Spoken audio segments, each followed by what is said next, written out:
सरकार ने बड़ा फैसला लेते हुए रिसर्जेंट राजस्थान के दौरान हुए अधिकांश एमओयू को रद्द करने का फैसला किया और इसमें अंबानी और अडानी ग्रुप के एमओयू भी शामिल हैं। लेकिन ये फैसला क्यों लिया गया, इस रिपोर्ट के जरिए आपको दिखाते हैं।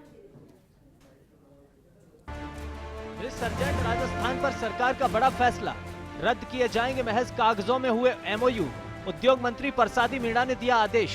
रिसर्जेंट राजस्थान में केवल हुई फिजूल खर्ची, अधिकांश एमओयू के करार धरातल पर नहीं।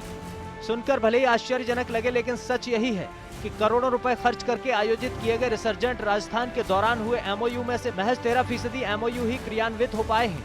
नवंबर 2015 में हुए रिसर्जेंट राजस्थान के दौरान 470 एमओयू साइन किए गए थे, लेकिन हकीकत यह है कि अभी तक महज 62 एमओयू ही क्रियान्वित हो पाए हैं। आयोजन के समय राज्य में निवेश की बड़ी तस्वीर दिखाई गई थी। हजारों लोगों ने रोजगार के सपने देखे थे।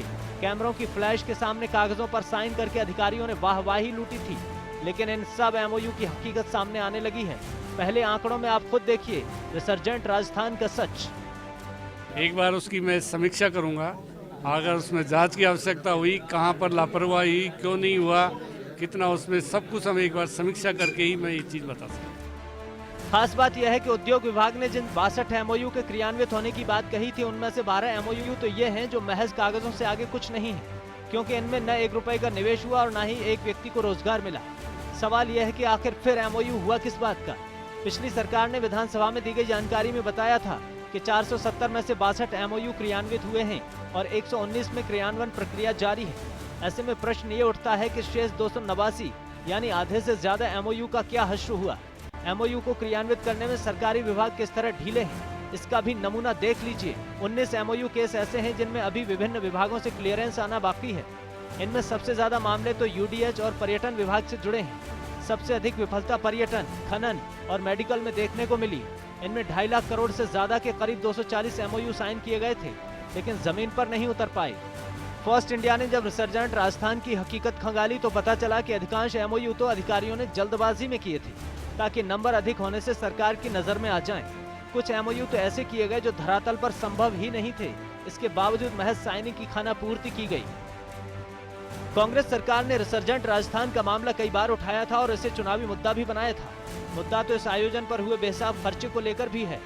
आयोजन पर खर्च कितना हुआ ये भी आप जान लीजिए। इस आयोजन पर 52 करोड़ 32 लाख रुपए खर्च किए गए थे। विज्ञापन और पब्लिसिटी पर 20 करोड़ 54 लाख रुपए खर्च हुए। इवेंट पार्टनर पर 29 करोड़ 53 लाख रुपए खर्च हुए। नॉलेज पार्टनर को दिए गए 2 करोड़ तथा सेमिनार पर 11 लाख 16 हजार का खर्चा किया गया।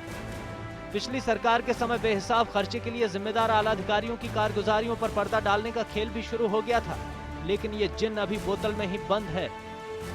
सरकार ने रिसर्जेंट राजस्थान के दौरान हुए अधिकांश एमओयू रद्द करने का तो फैसला कर लिया है, लेकिन देखना यह है कि जो अधिकारी इस पूरी कागजी कार्रवाई के लिए जिम्मेदार थे, उन पे भी कार्रवाई हो पाती है या नहीं। सवाल पहले भी उठे हैं और इस पूरी प्रक्रिया से जुड़े 2 अधिकारी फिलहाल अहम पोस्ट पे है। ऐसे में उद्योग मंत्री अब कोई बड़ी कार्रवाई करने का कदम उठा पाएंगे या नहीं। कैमरामैन इकबाल के साथ Naresh Sharma, first India news.